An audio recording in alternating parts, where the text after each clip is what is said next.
Convido os irmãos a baixar sua cabeça mais uma vez e vamos pedir que Deus fale conosco através da sua palavra.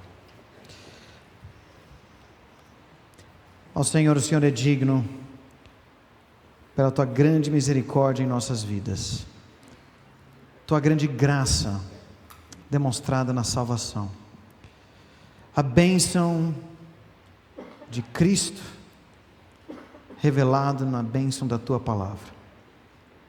Pedimos que o Senhor abra os nossos olhos para ver a tua dignidade através da pregação da tua palavra. Oramos em nome de Jesus. Amém. Nós temos recebido pessoas aqui na igreja vindo de vários contextos e muitas vezes pessoas que chegam aqui em algum momento passaram por alguma igreja, ou talvez viram online, e muitas vezes vêm com algumas confusões, e talvez você que está aqui já passou por isso, talvez você que está nos visitando aqui, já veio de algum contexto assim. Vocês já ouviram essa frase? Você é cabeça e não cauda. Meus amigos precisavam até me ajudar a lembrar que cauda é com U, não L, né? E cauda, não caudou, né? Que às vezes eu me confundo. Vocês já ouviram alguém, né, de algumas igrejas, na verdade muitas vezes falsas igrejas, com essa questão: não, você é cabeça e não cauda, Deus vai te colocar aí no auge. Quem já ouviu alguma coisa assim, essa frase? Ok, muita gente. Pois é, essa frase vem de um versículo bíblico. Na verdade quero que você abra lá agora, Deuteronômio 28, versículo 13. Nosso texto hoje é Deuteronômio 28, 1 a 14, mas olha já o versículo 13, diz assim: o Senhor os porá por cabeça e não por cauda, e só estarão em cima e não debaixo. Amém? Não responde ainda não.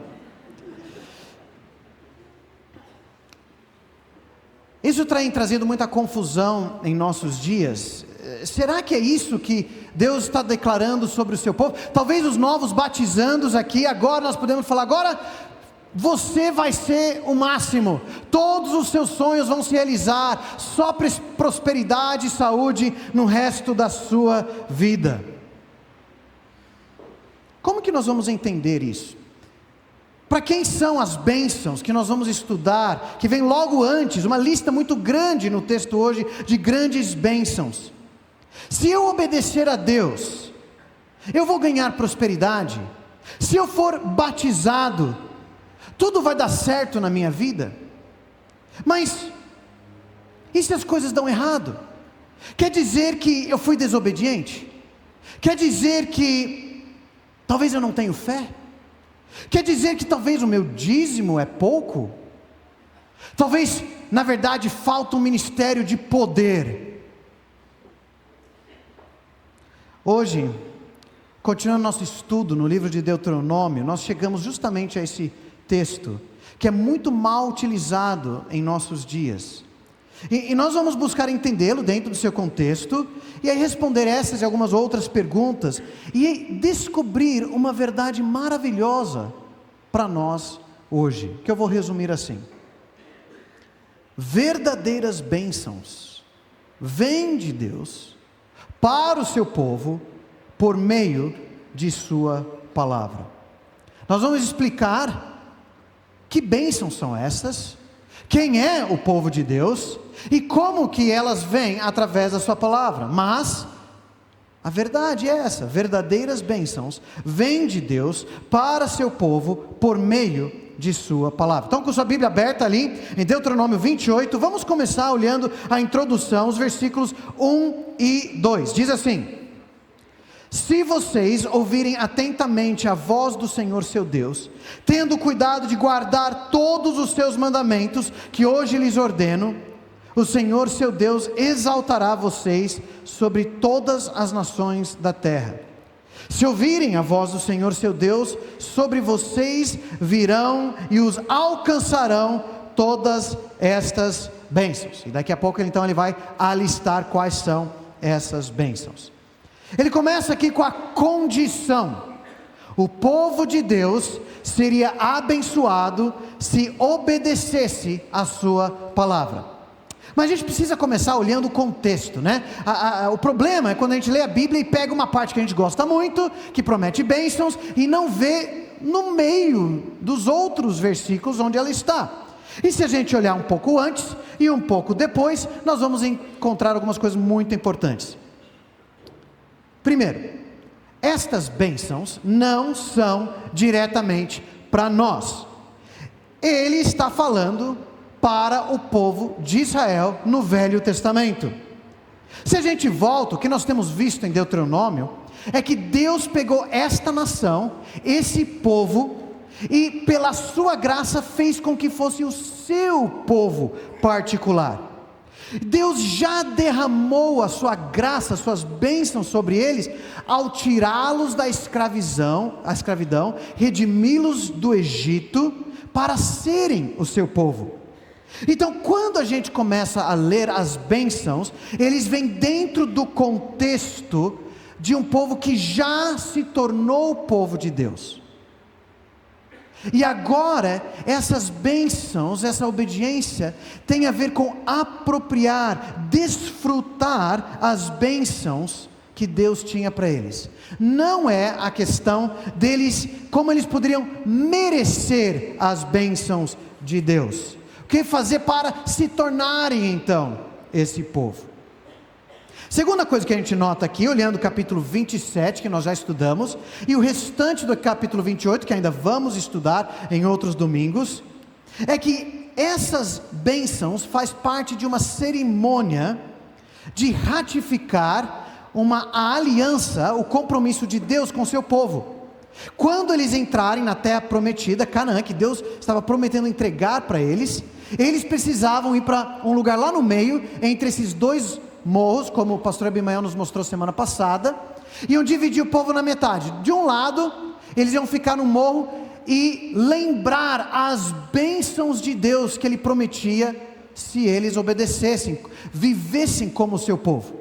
E a outra metade do povo ia ficar no outro morro, e eles iam recitar, lembrar as maldições, o castigo de Deus, caso eles virassem as costas para Deus, desobedecessem a Deus.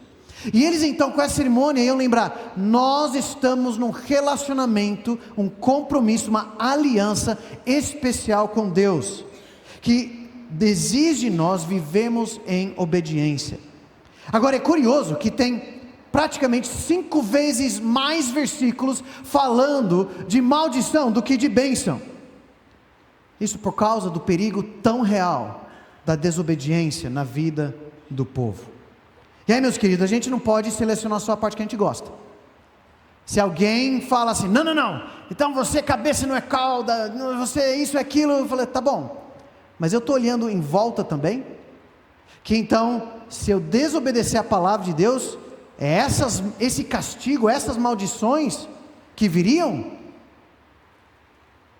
Tem que olhar o todo, o que Deus está chamando para eles. Se alguém acha que essas bênçãos se aplicam diretamente a ele, então as maldições também. Mas qual a ordem aqui no texto? A ordem, a condição é: ouça a palavra de Deus e obedeça tudo que Deus manda. Essa ordem repetida aqui no começo, versículos 1 e 2, vai se repetir de novo no meio da nossa passagem, versículo 9, e de novo no final do texto, versículos 13 e 14, é a ênfase. Porque aqui tem um problema. Por mais que Deus chamou Israel para ser o seu povo, a sua tendência era viver do seu próprio jeito, não ouvir, não obedecer à palavra de Deus. Eu vou tocar o meu casamento do meu jeito, eu vou criar os meus filhos do meu jeito, eu vou trabalhar do meu jeito, eu vou me entreter do meu jeito. Queriam as bênçãos de Deus, mas ainda viver do seu jeito. Parecido com a gente, né? Mas se agora eles pertenciam a Deus, teriam que viver do jeito dele. Imagina que alguém encontrasse um cachorro da rua, bravo, sarnento, magricelo, e por algum motivo de grande compaixão, essa pessoa decide adotar esse cachorro. Bonito esse cachorro, né? Não sei se é uma raça especial ou não, depois alguém me explica aí, mas eu achei feio demais. Mas imagina, ele adota esse cachorro, traz para dentro de sua casa, leva lá no veterinário, dá vacina, trata suas feridas, suas doenças, passa pomada, dá banho, tosa, alimenta, traz para morar dentro do seu lar. E vamos supor que esse cachorro era inteligente, então o dono faz um combinado com ele: olha, se você obedecer às regras da casa, ou seja, faz as suas necessidades lá no quintal, não morder as crianças, não destruir o sofá, nem mexer no lixo, você pode curtir toda a casa, estar sempre com a família e até sim dormir no sofá. Nós vamos te levar sempre no veterinário, dar a melhor ração, mas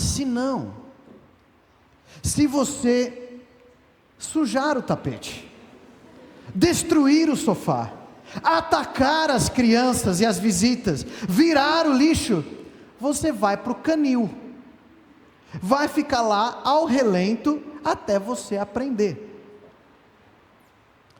Percebe uma coisa? Para esse cachorrinho, a base do relacionamento não é o seu comportamento. A base é o amor desse dono que foi buscá-lo e trouxe para ser seu. Mas, não por mérito, não porque já era um bom cachorro. Ele não merecia estar ali. Mas as instruções eram para ele poder usufruir, desfrutar os benefícios de ter um novo dono. A obediência à palavra de Deus é fruto de um encontro com o coração de Deus. Obediência é fruto de um relacionamento com Deus, é fruto de crer em Deus. Eu sou dele, ele é meu dono. Então Deus está falando aqui para o povo de Israel: se obedecessem, vivendo como povo de Deus, Israel seria perseguido, alcançado pelas bênçãos do Senhor, não teria escape das bênçãos de Deus. Vamos ver então essa lista dessas bênçãos, os versículos 3 a 6. O resultado: o povo de Deus seria abençoado com provisão e proteção. Vamos lendo versículo por versículo, eu vou explicando aqui. Versículo 3: benditos serão vocês na cidade, e benditos serão vocês no campo. Ou seja, por onde forem, em todos os seus negócios, seja o comércio lá no mercado, seja na sua fazenda no campo.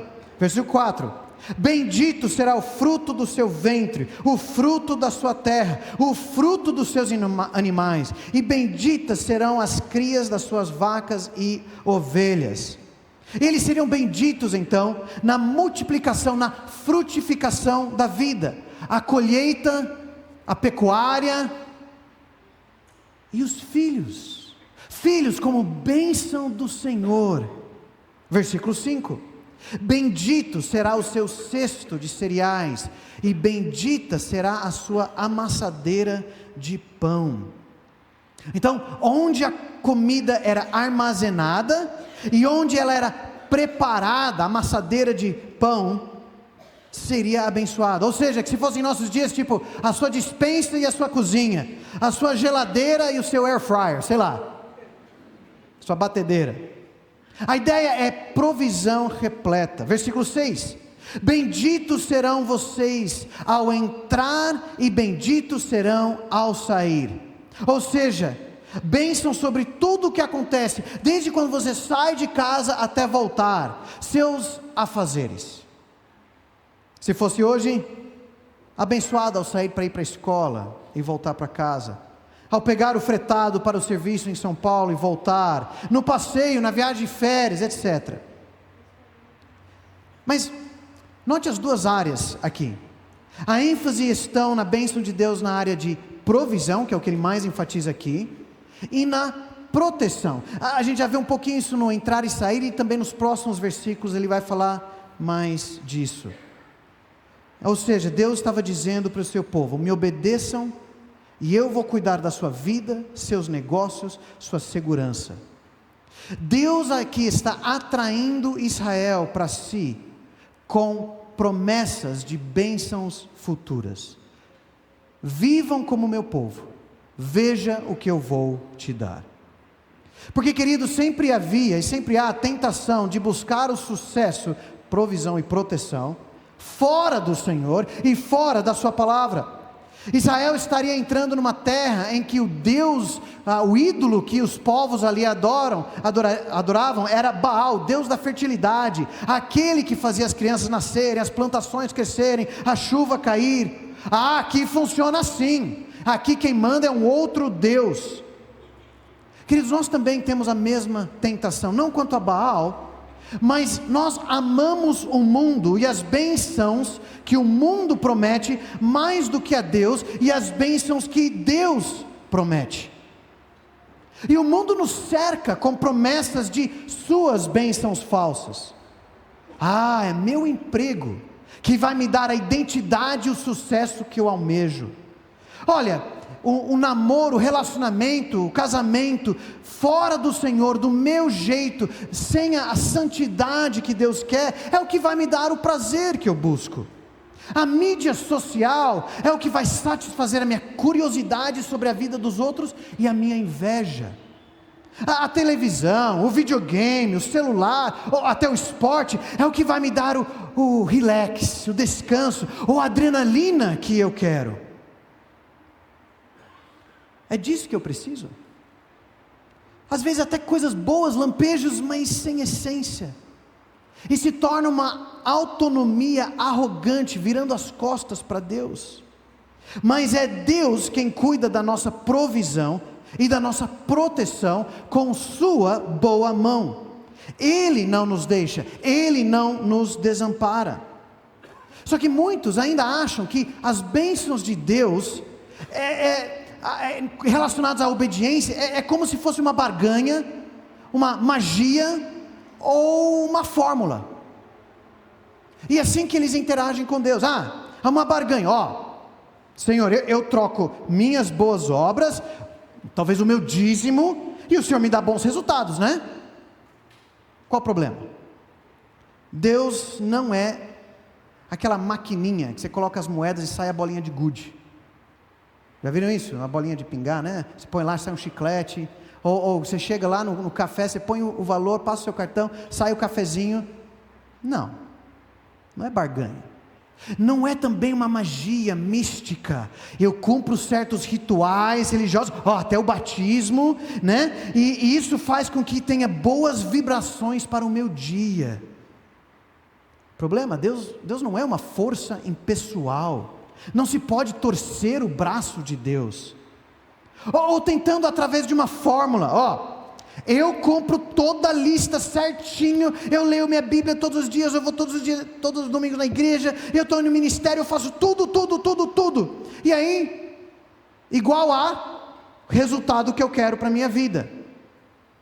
Deus não é computador, Deus não é inteligência artificial, que se você colocar os prompts certos lá, sai o resultado que você queria. Deus é pessoa, Deus é rei, Deus é Deus. Ele detém tudo que é bom, nós nos relacionamos com Ele, relação de amor submisso, relação de fé.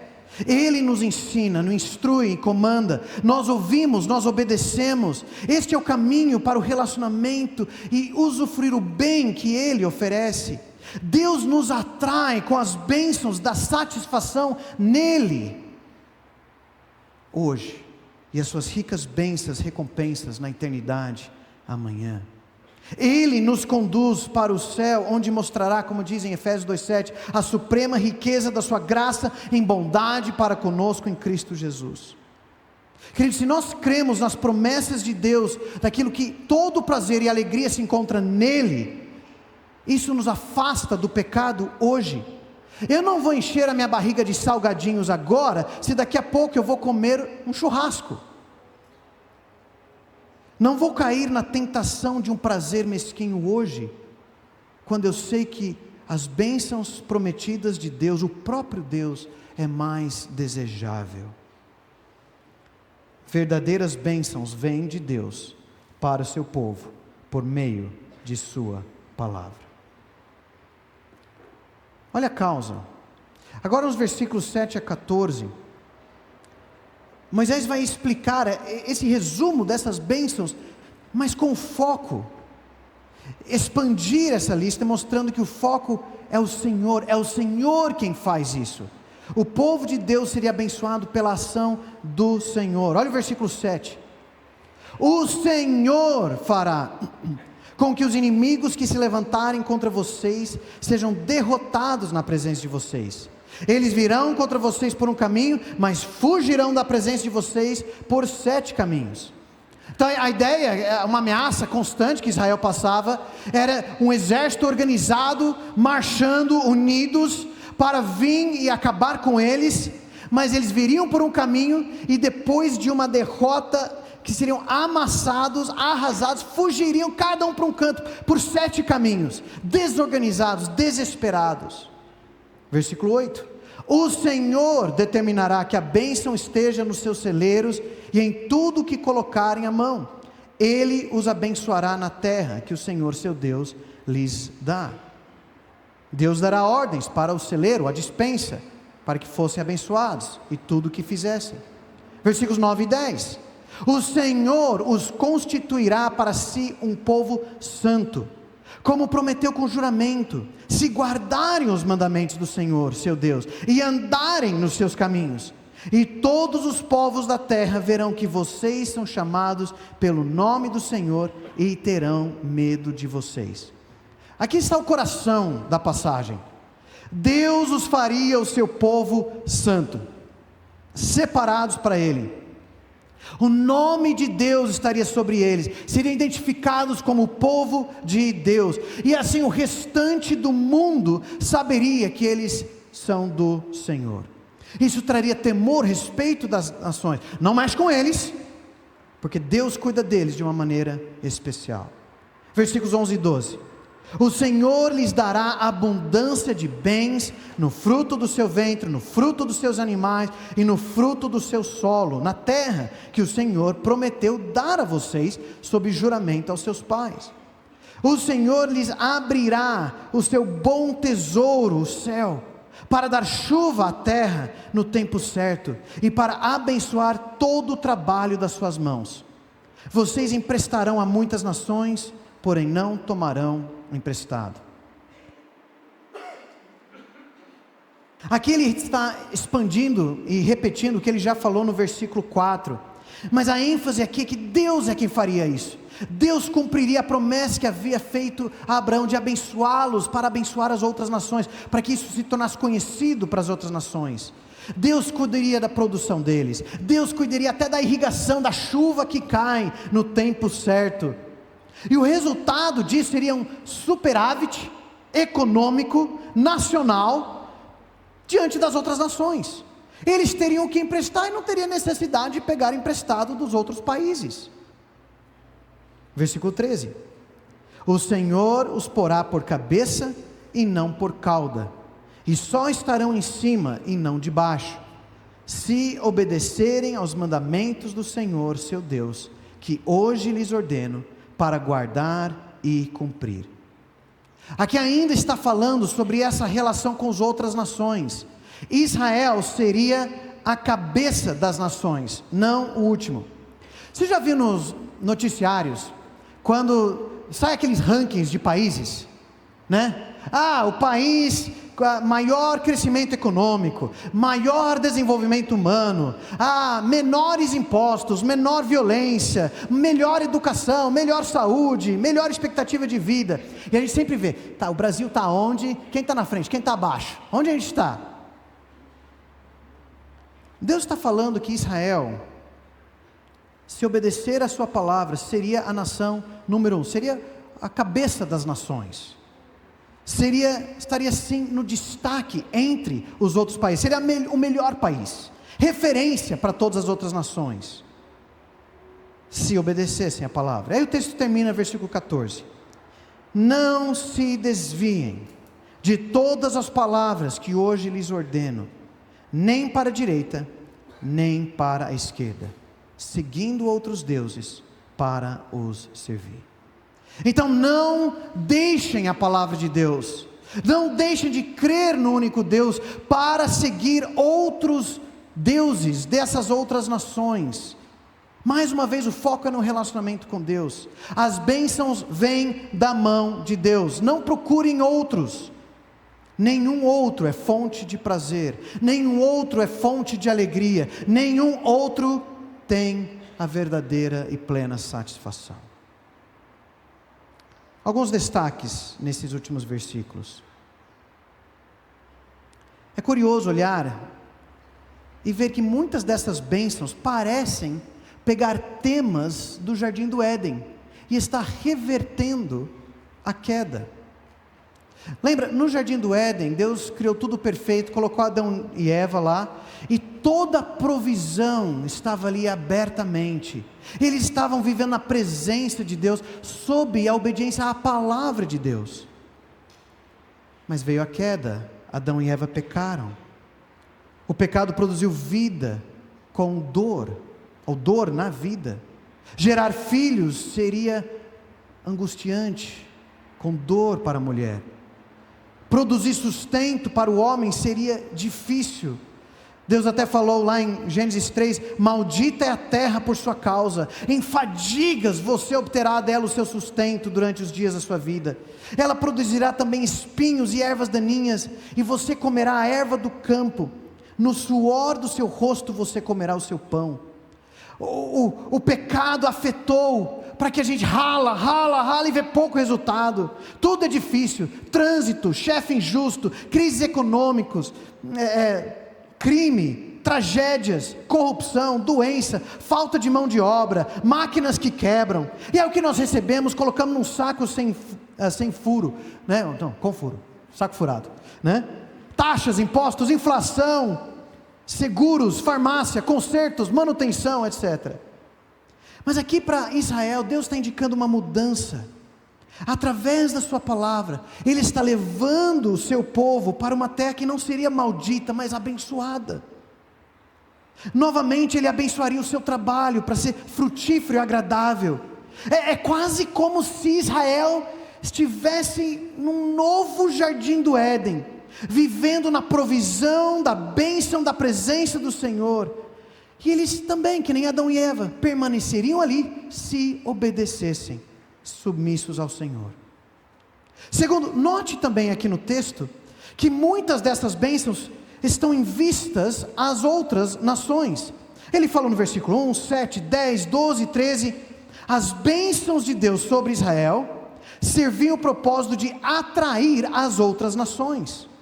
E aqui nós vemos, queridos, mais uma vez o coração missionário de Deus, de se fazer conhecido para os outros povos. Não era só Israel, mas a partir de Israel, levantar essa nação para os outros verem, olha, o Deus deles deve ser o verdadeiro. Através da ética, um povo santo, que vive em santidade, olha, as leis deles são diferentes, são justas. Através das bênçãos, o que Deus dava para eles, esse é um Deus que de fato cuida do seu povo. Queridos, o coração missionário de Deus continua. Hoje nós carregamos o nome de Cristo. Deus nos fez o seu povo, o povo santo, para que as pessoas vissem a nossa ética, nossa forma de lidar com nossos negócios, a forma de lidar em casa, a forma de lidar com a internet, com tudo, e ver que diferença, eles são santos, e conhecerem a Deus. Quando Deus nos abençoa assim, até materialmente, quando Ele abençoa nossos relacionamentos, é para apontar para Ele. Nós temos um Deus que cuida de nós. É para usar nossos recursos com generosidade para abençoar outros, para sustentar a proclamação da palavra até os confins da terra. Nosso caso é diferente de Israel. Eles iriam ficar ali para as outras nações virem, mas para nós em Cristo, Deus quer que a gente vá para buscar as nações, amá-los e falar do Evangelho. Mas há um problema. Israel não creu, não obedeceu toda a palavra e nunca viveu plenamente estas bênçãos. Na verdade, a história do Velho Testamento mostra que, da mesma forma que Adão e Eva foram expulsos do jardim do Éden por desobedecer a palavra de Deus, o povo de Israel, muitos anos depois, também foi expulso da terra prometida, como disciplina de Deus, porque eles também viraram as costas para o Senhor. Deus ainda veio a trabalhar com eles, trazendo de volta, mas tudo só mostrando, essas bênçãos eles não podiam alcançar. O que os alcançou eram as maldições por causa do seu pecado. Eles e nós precisamos de um Salvador, precisamos de um novo coração. Quando Jesus veio, Jesus foi a única pessoa em toda a história que obedeceu perfeitamente toda a palavra de Deus. Então a única pessoa em toda a história que merece e que podia receber todas as bênçãos de Deus é quem? Jesus. Não o povo de Israel desobedeceram, nem eu nem você, nós desobedecemos. Nós merecemos o castigo da maldição, da morte. Mas aqueles que se unem a Jesus pela fé, e como foi testemunhado hoje, entender que Jesus, que merecia todas as bênçãos, deu a sua vida e tomou sobre si o nosso castigo. Nós que somos unidos a Ele pela fé, em Cristo, recebemos todas as bênçãos espirituais, bênçãos ainda maiores do que essas prometidas aqui. Efésios 1:3 diz: bendito seja o Deus e Pai do nosso Senhor Jesus Cristo, que nos abençoou com todas as bênçãos espirituais nas regiões celestiais em Cristo. Ele nos fez o seu povo santo, Ele nos fez carregar o seu nome, nós fomos adotados como seus filhos, nós tivemos os pecados perdoados, a graça de Deus foi derramada sobre nós estamos sendo moldados no caráter de Jesus. Agora sim, nós temos Ele como nosso bom pastor. Ora, Ele nos leva pelos pastos verdejantes, ora Ele nos leva pelo vale da sombra da morte, mas seja qual for, nós não tememos mal algum, porque a bênção maior é a presença de Jesus cuidando de nós. Ele sim cuida de nós, a nossa provisão, a nossa proteção, mas o bem maior é que Ele está formando o seu caráter em nós, para que sejamos mais parecidos com Jesus.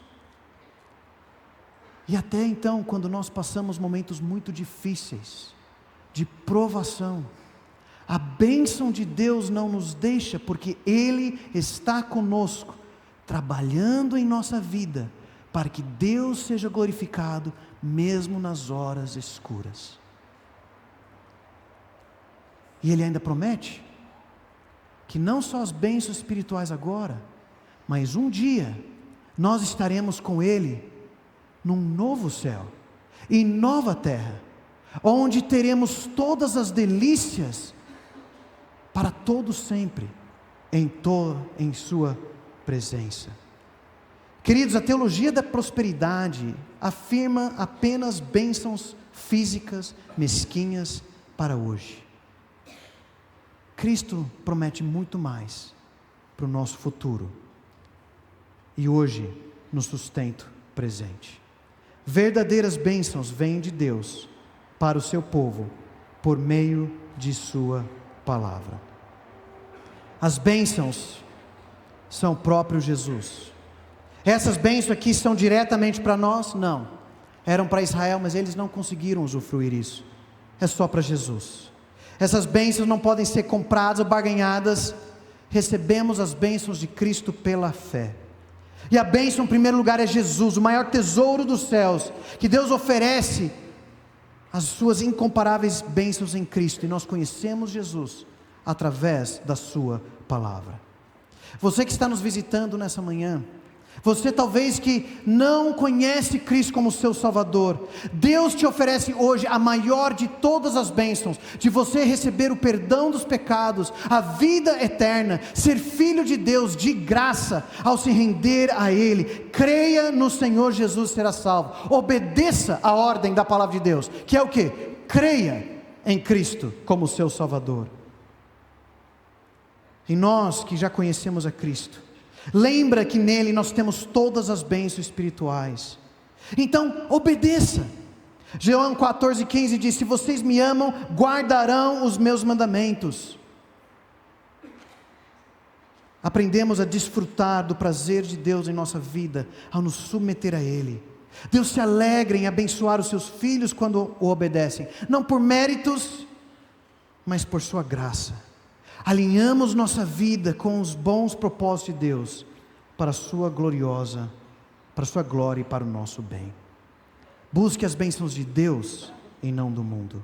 Conheça e obedeça a palavra de Deus e experimente as delícias que só Deus dá, a sua presença, seu consolo, sua direção, sua correção, sua capacitação, sua alegria, seu prazer. Verdadeiras bênçãos vêm de Deus para o seu povo, por meio de sua palavra. Vamos nos colocar em pé e cantar um hino que nos lembra disso, que em Cristo, em Deus, vêm todas as verdadeiras bênçãos.